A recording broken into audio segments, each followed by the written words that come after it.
Welcome to this installment of our Next Generation Medical Insights series sponsored by Wright Corporation. My name is John Soloninka, and I am Wright's Chief Operating Officer. For those of you new to Wright, we are the developers of the world's first AI-driven, end-to-end second opinion and care delivery platform poised to disrupt how world-class healthcare expertise is delivered around the globe. Investors have described Wright as the next generation of second opinion telemedicine, and our next guest refers to Wright as second opinion as a service. Let me now introduce our very distinguished guest, Dr. Arlen Myers. Dr. Myers is Professor Emeritus in Otolaryngology, Dentistry, and Engineering at the University of Colorado School of Medicine. He is an ENT surgeon and founder of the Global Society of Physician Entrepreneurs, as well as 6 digital health companies. He's a prolific author and speaker on the topics of redesigning global healthcare, artificial intelligence, second opinion, and medical tourism. I would encourage everyone to read Dr. Myers' excellent book, Digital Health Entrepreneurship from Springer Verlag. Dr. Myers is also a founding member of Wright's advisory board. Welcome, Dr. Myers. Thanks, John. It's a pleasure to be here. So let's start with a description of the problem. Most people are familiar with the concept of seeking a medical second opinion, especially when a patient receives a life-altering, highly invasive, or very costly diagnosis or treatment recommendation. Everyone wants to know they're getting the best that medical science has to offer related to their unique health problem. What may be surprising is the degree to which expert second opinions can substantially change the initial diagnosis, recommended therapy, or cost of that therapy. We'll share some research results showing these dramatic impacts of second opinion. Dr. Myers, you've been extensively involved in second opinion and medical tourism. What problems have you observed for patients and other stakeholders in accessing and realizing the benefits of expert second opinions?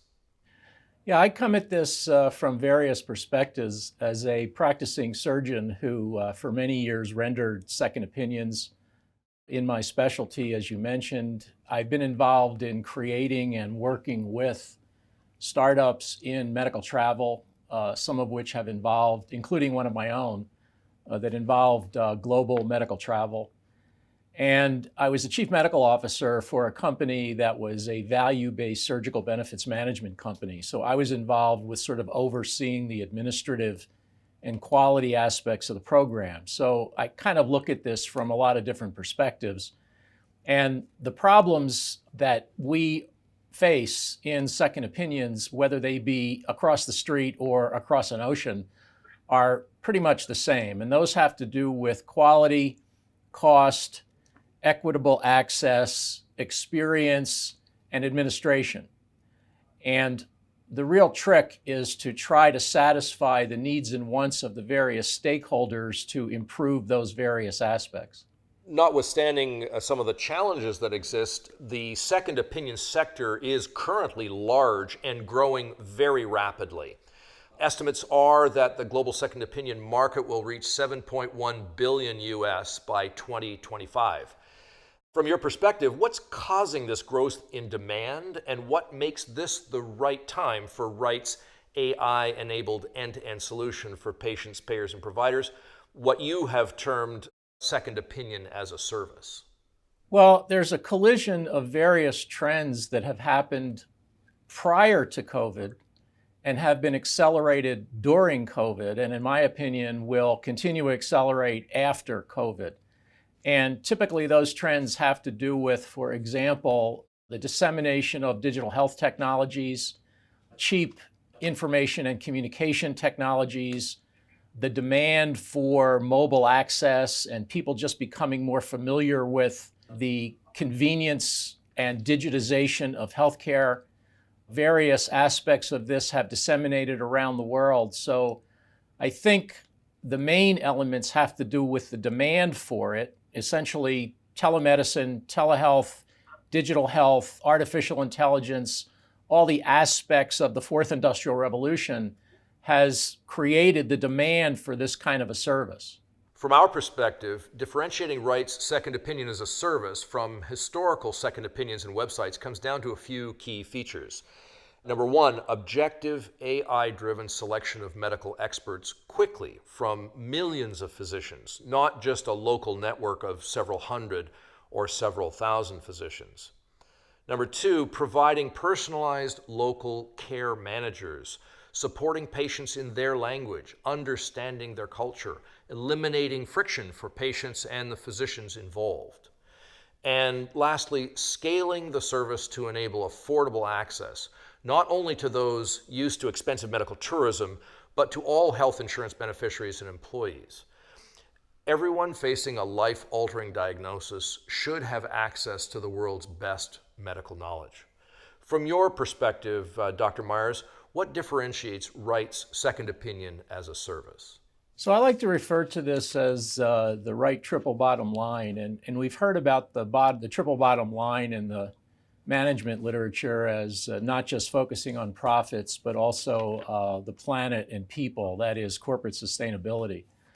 My take on that for Wright is that we're trying to satisfy the job that essentially three different stakeholders want us to do. One is the patient, the other is the healthcare professional, and the third is the payer. And like almost every healthcare enterprise, you have to satisfy the needs of multiple stakeholders. There is no just one customer stakeholder. There's a whole line of folks that need to be satisfied with your product. So in this particular case, the triple bottom line to me refers to what does the patient want? And my experience, as I said, as a surgeon delivering second opinions and working in businesses that structure entities to deliver them, fundamentally has to do with finding the best doctor they can conveniently. So for the most part, now I'm not saying that patients don't want quality as primarily what they want, they do. But what we've noticed and what we've experienced during COVID is that the fundamental benefit of a Zoom telehealth or telemedicine call is convenience. If you call me at 2 o'clock in the morning and your child has an earache, you don't have to go to the emergency room. You don't have to come and find a place to park. You don't have to deal with the hassle. You basically, stick an iPhone in your kid's ear and I can see what's going on. So it's basically convenience. From the healthcare provider perspective, we have, as a surgeon now, I'm talking from that perspective, I've described an acronym that I call the QUILT. In other words, what do doctors want? And by QUILT, I mean QWILT. Doctors are concerned with doing something that adds quality to the outcome. That's the Q. W is they don't want anything that's going to disturb their workflow because they have a way of doing things and I don't want you to get in my way of how I do things, particularly when it comes to an electronic medical record or having to access something on an iPhone or having to leave the examining room or having to create a whole lot of technology they're not familiar with. So that's the W. The I is income, because particularly during COVID, we've seen a fairly significant drop, at least in the United States, in physician incomes and in hospital incomes. So the entire enterprise is worried about the bottom line. And traditionally, even before COVID, hospitals had a very thin operating margin, as did practitioners. So that was the I. The L is, I don't want you to expose me to any additional liability, whether it's product liability or whether it's malpractice liability. So there are concerns about that. And finally, the one that probably is the most important is time. Doctors want to be able to spend more time with patients. They don't necessarily want to see more patients because a lot of them already see as many patients as they can possibly see. But using technologies, we want to be able to get more productive, cheaper, better, faster, smarter, using technologies like telemedicine, like artificial intelligence, like remote sensing, like patient-reported outcomes, all the digital health technologies that we've incorporated into the Wright platform. And finally, from the payer perspective, they are primarily interested in value.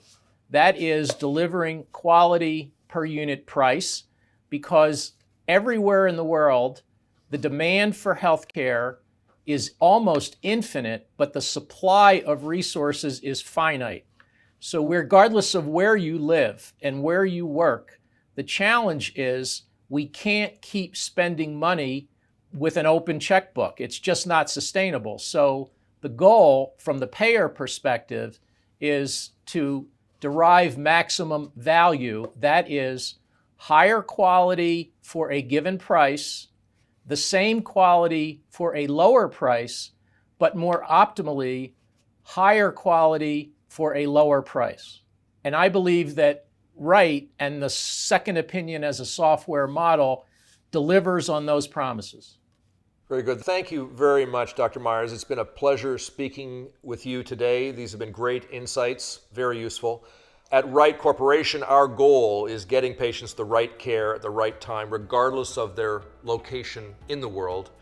And this has been the latest in a series of talks on next generation medical insights. Second Opinion is a service by Wright Corporation.